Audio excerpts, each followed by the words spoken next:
IPL start பண்ணதுலேருந்து இப்போ வரைக்குமே ஒரு டீமோட கனவு மட்டும் இல்லாமல் ஒட்டுமொத்த கிரிக்கெட் ரசிகர்களோட கனவாக இருந்துக்கிட்டு இருக்கு ஆர்சிபி டீம் வந்து கோப்பையை வின் பண்ணுறது. இது எப்போடா சாத்தியம் ஆகும் அப்படின்றது நமக்கு தெரியவே மாட்டேங்குது. இந்த வருஷம் ஜெயிச்சிருவாங்க, அடுத்த வருஷம் ஜெயிச்சிருவாங்க, ஈசாலா கப் நமதேன்னு சொல்லி சொல்லி மனசை தேத்திக்கிட்டு இருக்காங்க.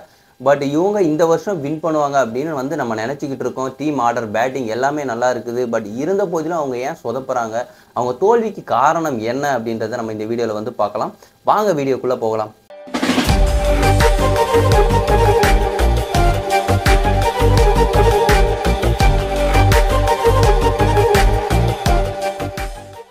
ஹாய் ஹலோ எவ்ரிவன், நான் உங்கள் குணாமூர்த்தி.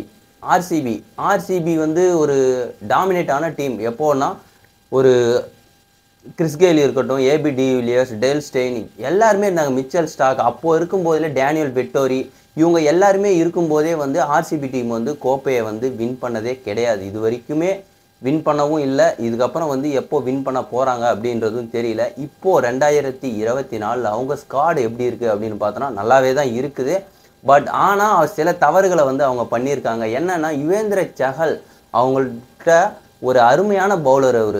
அவர் வந்து பார்த்தீங்கன்னா அவர் ஓவரில் மோஸ்ட்டாக வந்து ரன்னே போகாது. அண்ட் தென் விக்கெட் யார் நல்லா விளையாடுறாங்களோ அடித்து துவம்சம் பண்ணிட்டு இருக்காங்களோ அவரை வந்து விக்கெட் எடுக்கக்கூடிய ஒரு பவுலராக வந்து இருந்துட்டு இருந்தார் யுவேந்திர சஹல். அவர் இப்போ ராஜஸ்தான் ராயல்ஸில் வந்து அவர் விளையாடிட்டு இருக்காரு.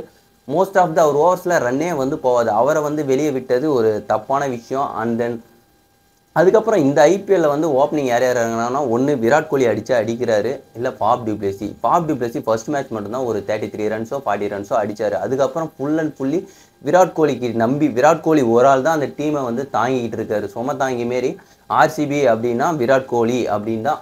விராட் கோலி ஒரு ஆள் ரன் அடித்தாதான், வேறு யாருமே ரன் அடிக்கிறதே கிடையாது, அடிக்கவும் மாட்டாங்க அப்படின்ற மாரி தான் இருக்குது. ட்ரீம் 11 எடுத்துக்கிட்டால் கூட விராட் கோலி மட்டும்தான் பெர்ஃபார்ம் பண்ணக்கூடிய ஒரு பிளேயர். வேறு யாருமே அந்த அளவுக்கு சொல்லிக்கிற அளவுக்கு கூட கிடையாது. கிளென் மேக்ஸ்வெல் எதுக்கு இருக்காருன்னு அந்த டீமில் நிஜமாவே தெரியல. அவருக்கு பதிலாக வில் ஜாக்ஸை ரீப்ளேஸ் பண்ணுங்கள்.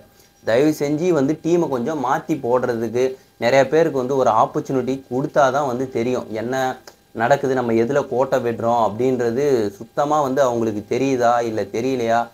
லாஸ்ட்டாக மஹிபால் லார்மோர் அவர் வந்து நல்லா பெர்ஃபார்ம் பண்ணார். நான் லாஸ்ட் மேட்ச்சுக்கு முந்தின மேட்ச்சில் வந்து அவர் நல்லா பர்ஃபார்ம் பண்ணார். 13 பாலுக்கு 33 ரன். அவரை தூக்கி வெளியே வச்சுட்டு வேற ஒரு பிளேயரை தூக்கி உள்ளே போடுறாங்கம்மா. எப்படின்னா, அதிக பாலுக்கு ரன் அடிக்கிறாங்க பார்த்தீங்களா. இப்போ 40 பாலுக்கு 50 ரன் அடிக்கிறவங்க அவங்கள தான் வந்து அவங்க டீம் வந்து தக்க வச்சுக்கிட்டே இருக்காங்க. தொடர்ந்து 3 மேட்ச் டக் அவுட் ஆகிட்டு ஒழுங்காக பர்ஃபார்ம் பண்ணாத கிளென் மேக்ஸ்வெல்லாம் அப்படியே வச்சுக்கிட்டு இருக்காங்க. ஏன்னே தெரியல.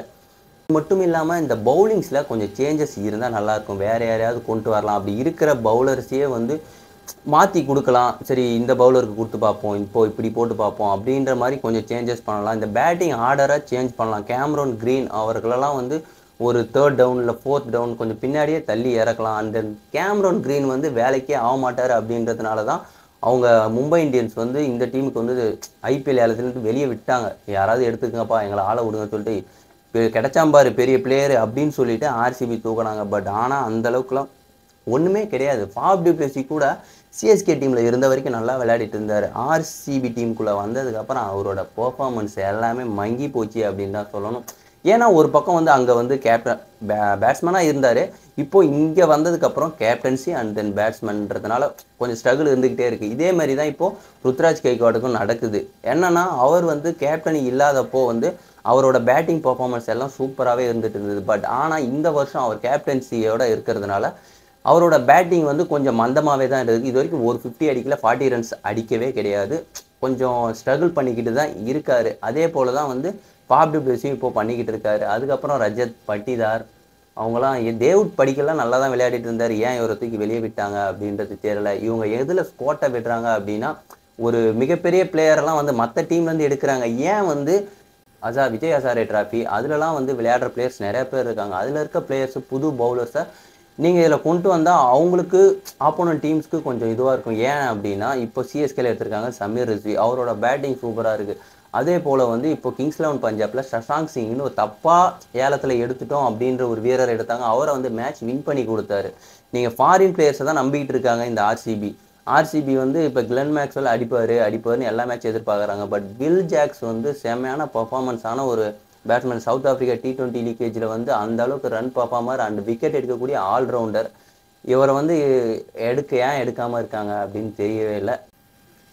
ஆர்சிபி இந்த மாதிரி சேஞ்சஸ்லாம் வந்து பண்ணால் டீம் வந்து ஈஸியாக வின் பண்ணலாம். நீங்கள் இதை பற்றி என்ன நினைக்கிறீங்க அப்படின்றத கமெண்ட்டில் சொல்லுங்கள்.